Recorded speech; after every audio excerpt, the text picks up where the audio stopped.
नाज़रीन, अवामी न्यूज़ में खबरें सिलसिलो जारी है। इन वक्त के सीतारोड में खबर ॾींदा आहियूं। सीतारोड जे लाइब्रेरी जे क़याम लाइ सीतासरजणहकार फॉरम पारान नामور اديب मशहूर मيمڻ जे अॻवाणी में 12 किलोमीटर पंध रैली कढी वई। इन हवाले सां वधीक तफ़सील ॿुधाए रहिया सीतारोड में अवामी न्यूज़ रिपोर्टर वहीद अली अब्बासी पेजी ने रिपोर्ट में। जी बिल्कुल, मां अवांखे ॿुधाईंदो वञा त रैली में शरीक तनवीर पाटराई, मुनीर समूह, गुड्डू मंगणहार, वाहिद बख्श कलोई, अमान ला लहबर ऐं सहाफ़ी अली कुरैशी, मंठार लहबर समेत ॿियनि शिरकत कई। अॻवाणनि हुकुमरानो सीता खे लाइब्रेरी ॾियो जे बैनर जे सिरे हेठि प्यारो स्टेशन खां फुल्जी स्टेशन ताईं 12 किलोमीटर पंधु रैली कढी।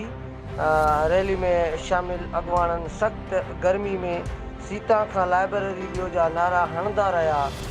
इन मौक़े ते सैतासरजणहار फॉरम जे बानी मशھور मيمڻ चयो त 11 महीननि खां इल्म जे वाधारे लाइ वाक़ा करे रहिया आहियूं, पर तक जा चूंडियल नुमाइंदा DCO दादू मुकमल तौर ते गैर संजीदगी जो मुज़ाहरो करे रहिया आहिनि।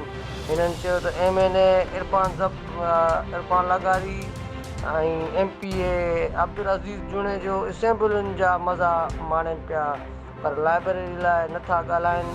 फॉरम जे बानी वॾे वज़ीर तालीम ऐं सक़ाफ़त जे वज़ीरनि खां मुतालबो कयो आहे त 11 महीननि जी जिदोजहद जो नोटिस वठी सीतारोड लाइ अवामी लाइब्रेरी मंजूर कई वञे। मज़ीद खबरों और तफसीलात के लिए विजिट करें हमारी वेबसाइट www.awamiNewsHD.com।